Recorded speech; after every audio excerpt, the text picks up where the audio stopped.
What's up, everyone? It's Dakota, and we're going to be going over the ban announcement that we actually got today, and I'm uploading this later in the day because unfortunately have to work and I'm cut off from the world, which sucks. But before we get into the banned and restricted announcement and what it means for our favorite formats, Pioneer and Modern, be sure that if you're not already subscribed to the channel, that you do subscribe to the channel so you know when I post videos like this, other Modern and Pioneer deck techs and discussion videos as well.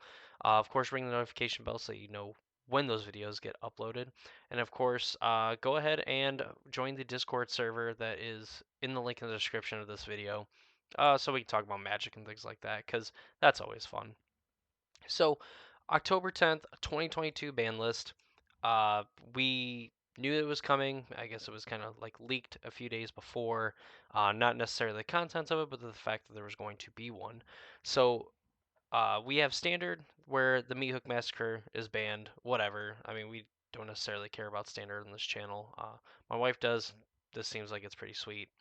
But Yorion in Modern is banned. Now, Yorion has been kind of a polarizing card because it's part of probably one of the best decks in the format, and I don't think it sees as much play because the deck is probably about twice as expensive as like some of the other like top tier decks in the format, and I think it's just kind of like gate kept by basically the amount of like expensive cards this deck plays.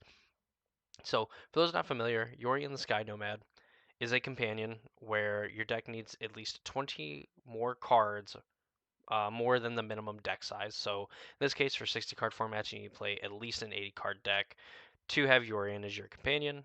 You pay 3 mana, you put it into your hand, it's a 4/5 for 5 with flying, and then you can, when it enters the battlefield, you exile a number of other non-land permanents you own and control, and you return those to the battlefield at the beginning of the next end step. So some popular things to do with Yorion, you can just pay 3 mana. It's technically a white card. You can pitch it to your Solitudes if you need just our answer to a creature like in a pinch. You always have access to a white card. Yorion also, in a lot of these decks, they wanted to play like Risen Reefs. They wanted to play cards like uh, the whatever the enchantment land is that, of course, escapes me. Abundant Growth, that's what it's called. And they get to play that, which draws them a card, and they just play these other like cantrippy little like replacement cards that eventually you just kind of like take over the game with Yorion. You know, you have a Solitude and a Risen Reef in play, or like a Fury and a Risen Reef, or multiple Risen Reefs, and these draw card effects. You just develop your mana so much because of Risen Reef. You get to draw a bunch of cards, which when you have like one or two cards in hand, and you go back up to seven in the mid to late game, where your opponent is just trying to keep up by casting their spells to get rid of your creatures and things like that.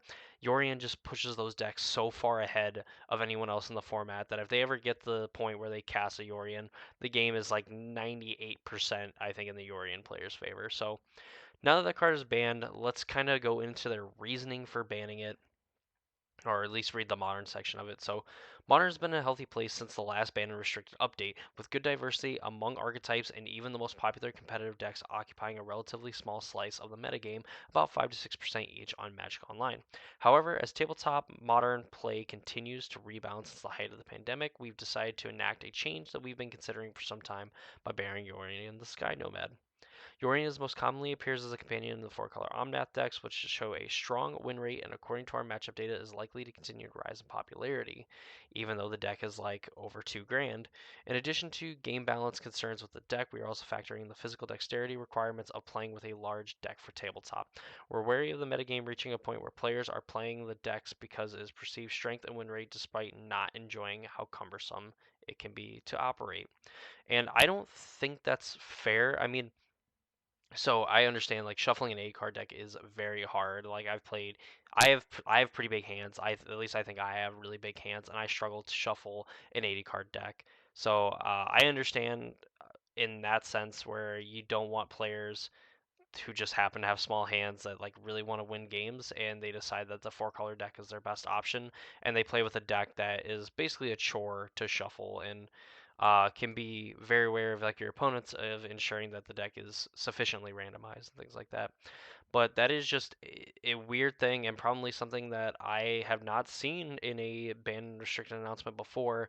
I know probably from like others and like in the past, or maybe like some reasons being like dexterity issues and things like that. But that is kind of a crazy thing to say that like the metagame share of the card, in which the card occupies is fine, but the physical dexterity is a part where we do not like it. And so, while these physical dexterity issues exist in lesser degree in other formats like Pioneer, Modern specifically entails more shuffling and other physical card manipulation because of the deep card pool of select card selection spells, fetch lands, and so on.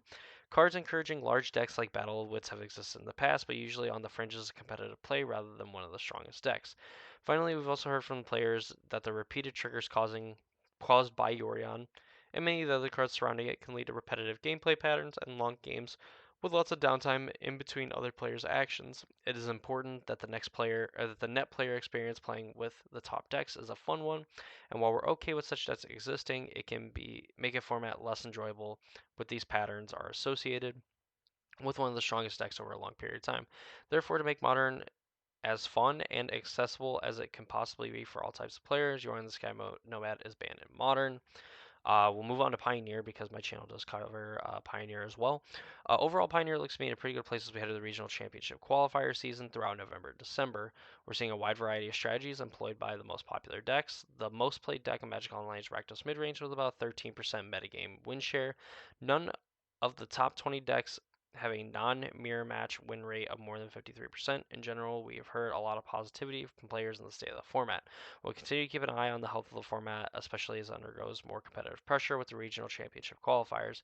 As things currently stand, we don't anticipate any changes before or during that season.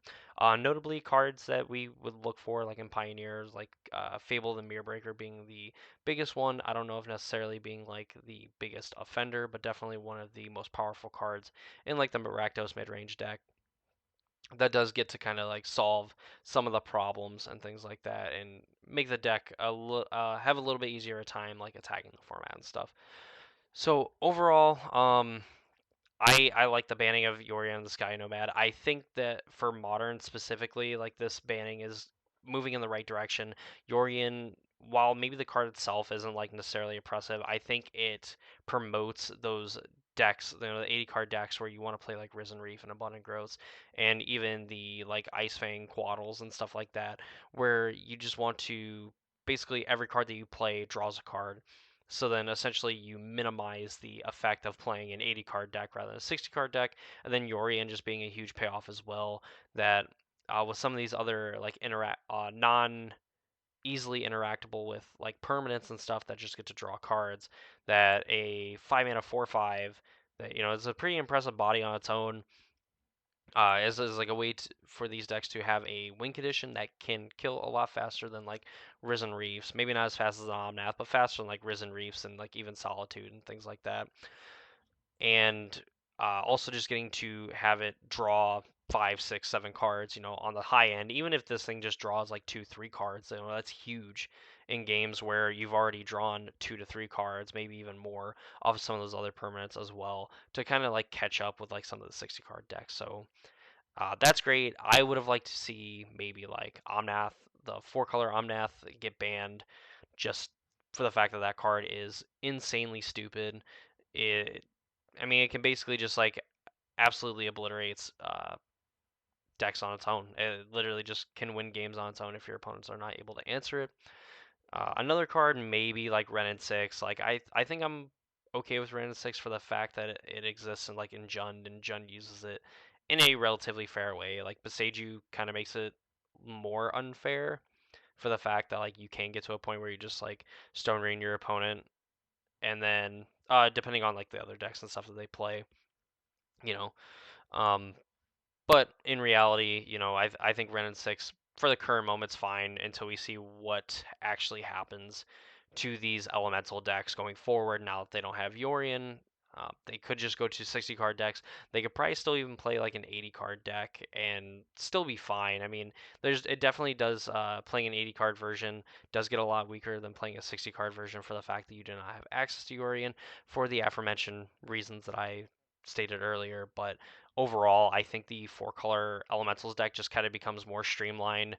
Probably ends up playing less of the cantrippy type cards and plays, the Solitude's Furies, plays more Risen Reefs and the Omnaths and stuff, and they probably just return to like a more Elementals strategy than they do a just kind of like value mitigate the 2-for-1s from like the Elementals and things like that. So yeah, that's my thoughts on the ban restricted announcement for Modern and Pioneer. I would like to see a change in the Pioneer format. Unfortunately, we didn't, so hopefully, either the metagame continues to be very dynamic in Pioneer's case, and it does hold steady, and just a lot of decks are able to be played. It's just kind of like Modern Light, just very diverse. And for Modern, I think this is a move in the right direction. Even though I would have liked to see more, I think this is a good start. So that's gonna do it for me in this video. I hope you all enjoyed my analysis of the banned and restricted announcement for Magic the Gathering, standard bannings and modern bannings this time around.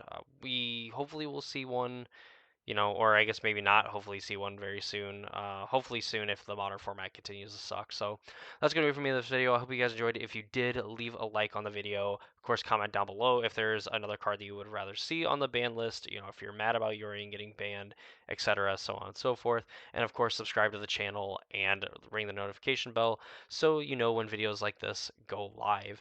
That's gonna do it for me. I hope you all enjoyed, and I hope to see you all in the next video.